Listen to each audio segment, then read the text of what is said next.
السلام علیکم ورحمۃ اللہ وبرکاتہ۔ کل کے ویڈیو میں ہم نے حضرت یوسف علیہ السلام کے گھر سے لے کر کنویں تک اور کنویں سے لے کر شاہ مصر کے گھر تک کے سفر کو جانا۔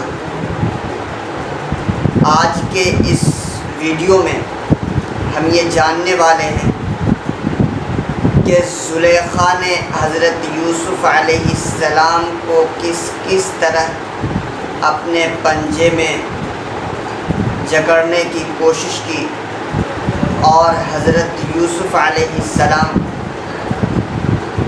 بچتے رہے، اور آخر میں زلیخا کا مکر اور فریب کس طرح ظاہر ہوا۔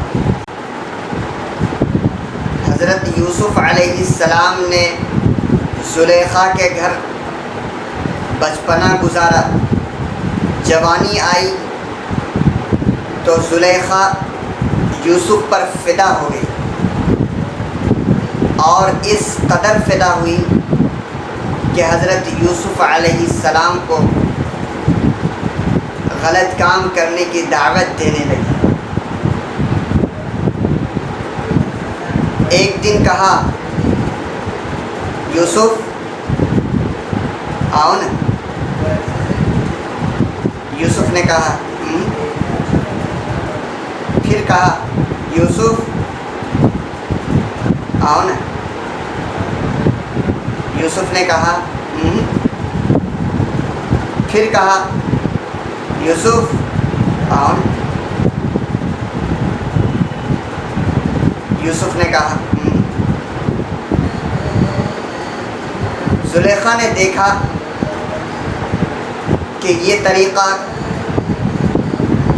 کامیاب نہیں ہو پائے گا، تو زلیخا نے سخت طریقہ اپنایا اور اس نے گھر کے سارے دروازے بند کر دیے اور زبردستی حضرت یوسف علیہ السلام کو غلط کام کرنے کے لیے کہا۔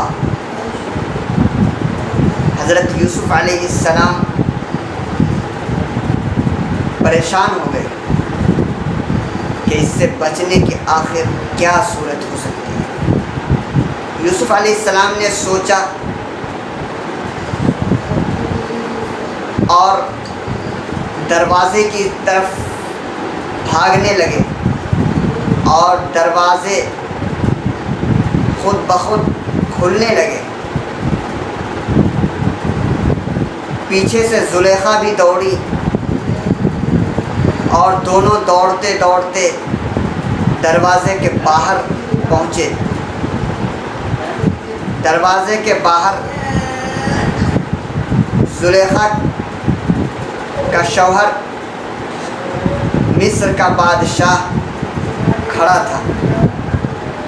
جب زلیخا نے دیکھا کہ ماجرا مسئلہ یہ ہمارے خلاف ہی ہوتا ہوا نظر آ رہا ہے، تو زلیخا نے یوسف کے اوپر ہی الزام ڈالنا شروع کر دیا۔ زلیخا نے کہا کہ یوسف نے ہماری بے عزتی کرنے کی کوشش کی، یوسف کی سزا کیا ہونی چاہیے؟ شاہ مصر، زلیخا اور حضرت یوسف علیہ السلام تینوں جج کے پاس گئے۔ جج نے پوچھا، یوسف تمہارے پاس کون گواہ ہے کہ تم نے زلیخا کو غلط کام کرنے کی دعوت نہیں دی؟ حضرت یوسف علیہ السلام نے کہا یہ بچہ ہے، اس وقت موجود تھا یہ میرا گواہ ہے۔ اس بچے نے گواہی دی کہ اگر کرتا آگے سے پھٹا ہوا ہے تو یوسف مجرم ہے، اور اگر کرتا پیچھے سے پھٹا ہوا ہے تو زلیخا مجرم ہے۔ جب دیکھا گیا تو کرتا پیچھے سے پھٹا ہوا تھا۔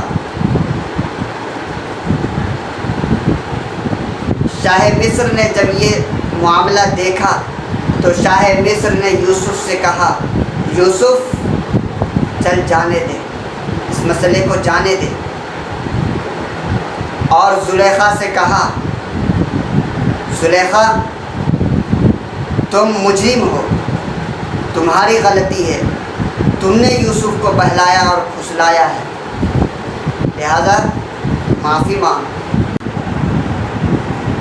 جب یہ واقعہ شاہ مصر کے گھر سے نکل کر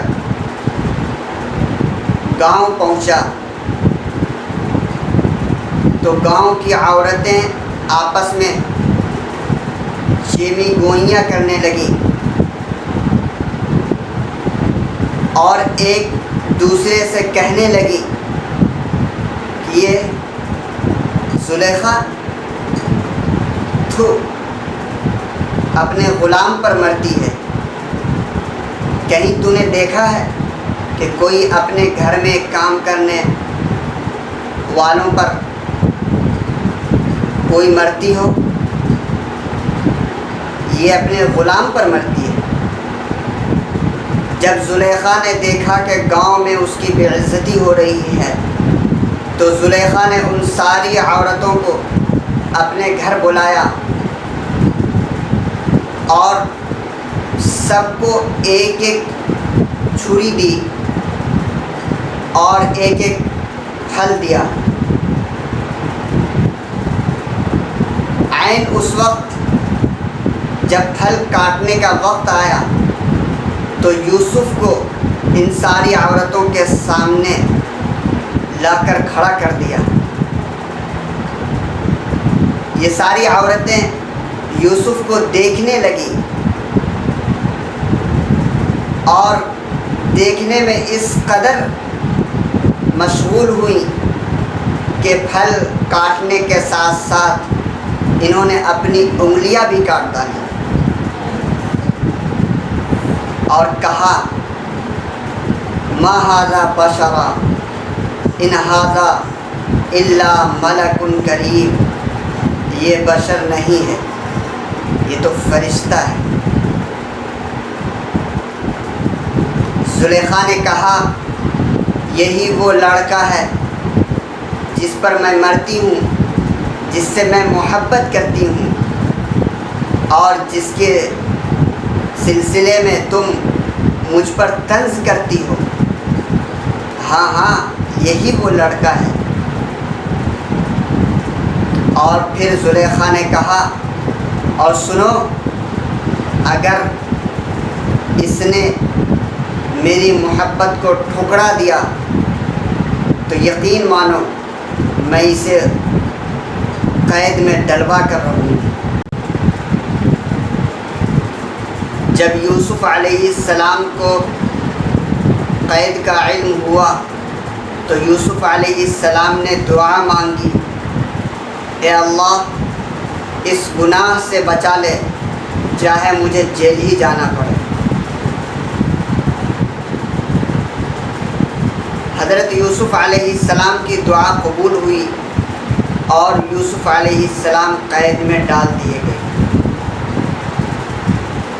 حضرت یوسف علیہ السلام کے قید میں جانے سے پہلے دو لوگ اور جا چکے تھے۔ یہ دونوں کے دونوں بادشاہی کے گھر سے تھے۔ ایک کھانا بناتا تھا اور دوسرا بادشاہ کو پانی پلایا کرتا تھا۔ دونوں کے دونوں بادشاہ کے مار ڈالنے کے جرم میں قید کیے گئے۔ حضرت یوسف علیہ السلام اور یہ دونوں جیل میں زندگی گزارنے لگے۔ حضرت یوسف علیہ السلام کی زندگی جیل میں عاجزی، انکساری اور ایمانداری کے ساتھ گزرتی رہی۔ یہ دونوں کے دونوں حضرت یوسف علیہ السلام سے بے حد متاثر ہوئے۔ ایک دن ان دونوں نے خواب دیکھا تو یہ دونوں حضرت یوسف علیہ السلام کے پاس خواب کی تعبیر کے لیے گئے۔ یوسف علیہ السلام نے پہلے ان کو اللہ کی دعوت دی، پھر انہیں خواب کی تعبیر بتائی۔ پانی پلانے والے نے خواب دیکھا کہ میں شراب نچوڑ رہا ہوں، جبکہ کھانا کھلانے والے نے، کھانا بنانے والے نے خواب دیکھا کہ میرے سر کے اوپر روٹی ہے جس سے پرندے توڑ توڑ کر کھا رہے ہیں۔ حضرت یوسف علیہ السلام نے خواب کی تعبیر بتائی کہ پانی پلانے والا چھوڑ دیا جائے گا، جبکہ کھانا بنانے والا وہ قید میں رہے گا اور اسے پھانسی کی سزا دی جائے گی۔ ایسا ہی ہوا، پانی پلانے والے کو چھوڑ دیا گیا اور کھانا بنانے والے کو پھانسی کی سزا دی گئی۔ حضرت یوسف علیہ السلام جیل میں ہی رہے اور کسی کو اس کا خیال نہیں آیا۔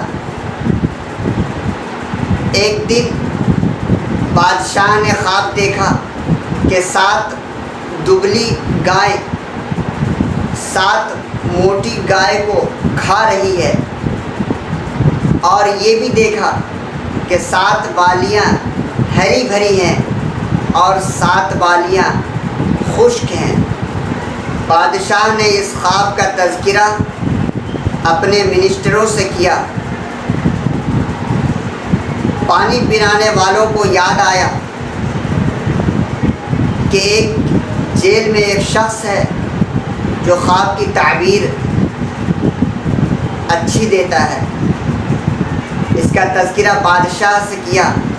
بادشاہ نے جانے کی اجازت دی۔ حضرت یوسف علیہ السلام کے پاس آئے۔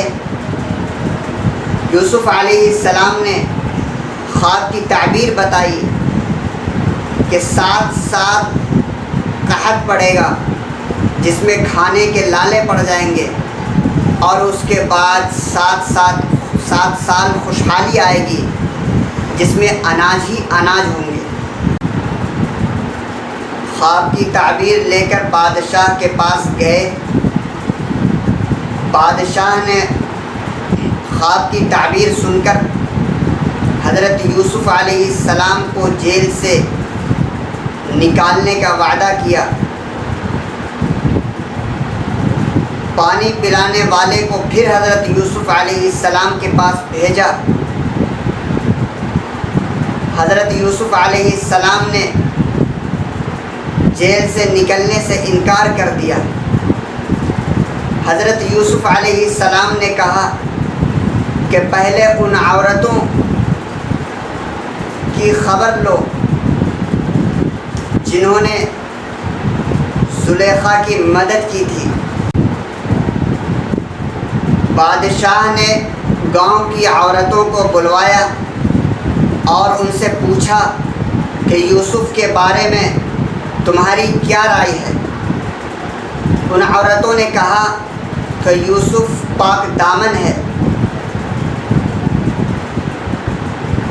جب یوسف علیہ السلام کی حقیقت سامنے آ گئی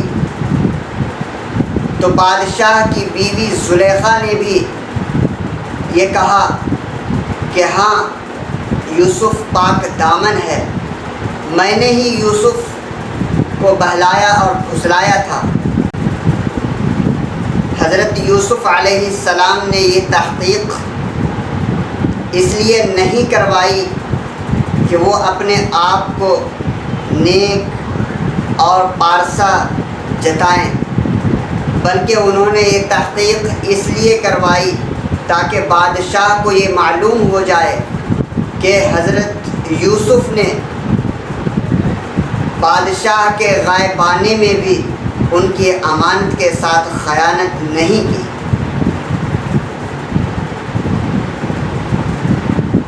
آج کے لیے اتنا ہی، انشاءاللہ اگلے ویڈیو میں حضرت یوسف علیہ السلام کے منسٹری عہدے کے سلسلے میں گفتگو کریں گے۔ آج کے لیے اتنا ہی۔ السلام علیکم ورحمۃ اللہ وبرکاتہ۔